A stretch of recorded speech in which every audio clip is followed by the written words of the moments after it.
आप सबको मेरा प्रणाम। मैं हूं रुद्रशेखर जोशी। केसरी नंदन आध्यात्मिक यूट्यूब चैनल में आप सबका स्वागत है। आज हम इस वीडियो में जानेंगे दर्भ कुश का श्रेष्ठत्व क्या है, इसके संदर्भ में क्या कथा है। जो भी धार्मिक कार्य होता है उसमें कुशासन सर्वश्रेष्ठ माना गया है। इस पर बैठकर जो भी व्यक्ति भक्त जप तप भजन पूजन श्राद्ध तर्पण आदि विधि करता है तो उन्हें विशेष लाभ प्राप्त होता है। श्राद्ध तर्पण विधि हो या शुभ कार्यों में भी नांदी श्राद्ध करना हो, कुश के सिवाय यह पूरे नहीं होते। जब सपिंडक श्राद्ध किया जाता है तो जमीन पर कुश रखते हैं, उस पर यवाक्षता और पिंड रखते हैं। पिंड चावल जौ तिल दूध मध और तुलसी पत्र इन सभी को एक करके बनाए जाते हैं। चावल में और जौ में ठंडी बिजली होती है, तिल और दूध में गर्म बिजली होती है, तुलसी पत्र में दोनों प्रकार की विद्युत होती है। सामान्य शब्दों से सामान्य विद्युत का निर्माण होता है, लेकिन श्राद्ध तर्पण में जो मंत्र कहे जाते हैं या और कोई भी श्रेष्ठ मंत्र ब्राह्मण पंडित पढ़ते हैं बोलते हैं तो उष्ण विद्युत निर्माण होती है और वह सीधे पिंडों में सूक्ष्म रूप में श्राद्ध तर्पण करते समय प्रवेश करती है।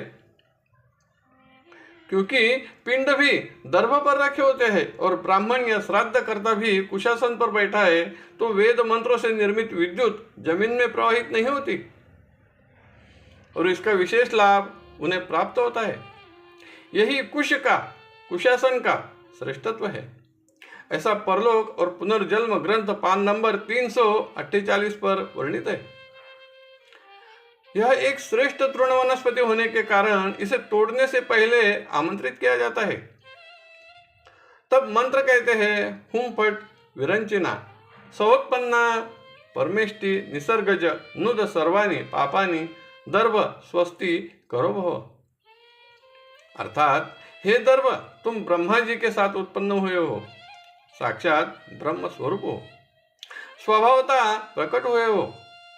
हमारे सब पाप नष्ट करो और हमारे लिए कल्याणकारी बनो, ऐसी प्रार्थना की जाती है। तभी उन्हें तोड़कर उपयोग में लाया जाता है। यह मंत्र नारद पुराण पूर्व भाग पान नंबर 590 पर वर्णित है। इसका अग्रभाग नुकीला होने के कारण उसे कुश अग्र ऐसा कहते हैं। इसी से कुशाग्र शब्द का निर्माण हुआ है, कुशल शब्द का निर्माण हुआ है। जैसे कि हम व्यवहार में कहते हैं यह छात्र विद्यार्थी तो कुशाग्र बुद्धि का है, इसकी कार्य कुशलता बहुत ही अच्छी है। इस वनस्पति को रोम भी होते हैं और वह सूक्ष्म और नुकीले होने के कारण चुभते हैं, इसलिए इसे तोड़ना और इसका उपयोग करना भी सावधानी से करना पड़ता है। इसकी मुद्रिका भी तैयार करते हैं जो श्राद्ध तर्पण प्रयोग में अनामिका में पहनते हैं धारण करते हैं। यह गोल तो होती है लेकिन नीचे की ओर थोड़ी दो भागों में लंबी होती है। इसका भी एक कारण है, यह उंगली के मूल स्थान पर सूर्यदेव अंश रूप में स्थित होते हैं और जो भी ऊर्जा हमें प्राप्त होती है या वेद मंत्रों से निर्मित होती है या हो रही है वह शक्ति ऊर्जा जमीन में न चली जाए। अगर हाथ लगता है तो लगने से पहले वह दो दर्भ के टोक जमीन को लगते हैं, जिससे श्राद्ध तर्पण की शक्ति जमीन में प्रवाहित नहीं होती है।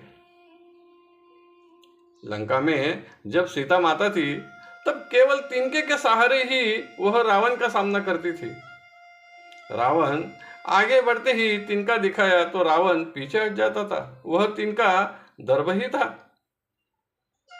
इस दर्भ को इतनी श्रेष्ठता कैसे प्राप्त हुई और सर्पों की जिह्वा बीच में से क्यों कटी होती है, इसकी भी एक कथा है। कश्यप ऋषि जी को कद्रु और विनीता ऐसी दो पत्नियां थी। दोनों ही कश्यप ऋषि जी की सेवा करती थी। उनकी सेवा से प्रसन्न होकर ऋषि ने कहा आप वरदान मांगो, मैं आपकी कामना पूरी कर दूंगा। तब कद्रु ने कहा मुझे 1000 पुत्र चाहिए। विनीता ने कहा, मुझे केवल 2 पुत्र चाहिए, लेकिन परम प्रतापी और कीर्तिमान चाहिए। उन्होंने तथास्तु कह दिया। कद्रु के पुत्र सर्प रूप में प्राप्त हुए। विनीता को गरुड़ और अरुण नाम के 2 पुत्र हुए। एक बार कद्रु ने विनीता से कहा, सूर्य के रथ के अश्व किस वर्ण के हैं? उन्होंने कहा, श्वेत वर्ण के हैं। उन्होंने कहा, अगर श्वेत वर्ण के नहीं हैं तो मेरी दासी बनना स्वीकार करो। उसने हाँ कही थी। कद्रु ने अपने सर्पों को कहा, अश्व को लपेट जाओ। जिन्होंने सुना वह लपेट गए, जिन्होंने नहीं सुना उन्हें अग्नि में जल जाने का शाप दे दिया। वह लपेट गए तो घोड़े कृष्ण वर्ण के दिखाई दिए। विनीता को दासी बनना पड़ा। गरुड़ ने कहा, हे माते, मैं आपको इस दासता से मुक्त करता हूँ। दोनों कद्रु के पास गए और उन्हें कहा, मेरी माता को दासत्व से मुक्त करने का उपाय बताओ। तब उन्होंने कहा, इंद्र के पास अमृत कुंभ है, वह लेकर आओ, जिससे प्राशन करने से मेरे सभी पुत्र अमर हो जाएंगे। गरुड़ ने हाँ कह दिया। गरुड़ इंद्र के पास गया, युद्ध करके अमृत कुंभ को लेकर आया, दर्भ पर रख दिया। कद्रु को कहा, मैंने मेरा कार्य पूरा कर दिया है, मेरी माता को दासत्व से मुक्त करो। उन्होंने अमृत कुंभ को देखा तो खुश हो गई, विनीता को मुक्त कर दिया। गरुड़ विनीता को ले गया। सभी सर्प अमृत प्राशन करने से पहले स्नान करने गए। तब तक इंद्रदेव आया और अमृत कुंभ लेकर चला गया। तब अमृत कुंभ उठाते समय 2-4 अमृत बिंदु दर्भ पर गिर गए। सर्पों ने देखा, इंद्र कुंभ लेकर भाग गया, लेकिन दर्भ पर जो अमृत बिंदु पड़े हैं वह जिह्वा से प्राशन करने लगे, तो नुकीले रोम से उनकी जिह्वा बीच में से कट गई।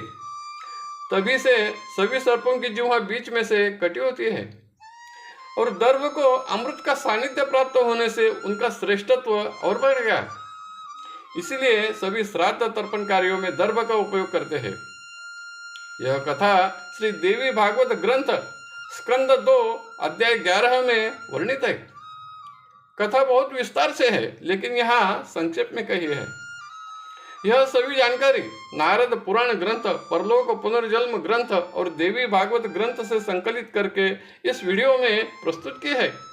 आपको अगर पसंद आई तो जरूर लाइक करें, शेयर करें और इस वीडियो के नीचे सब्सक्राइब शब्द पर जरूर क्लिक करें। धन्यवाद। नमस्कार। जय केसरी नंदन।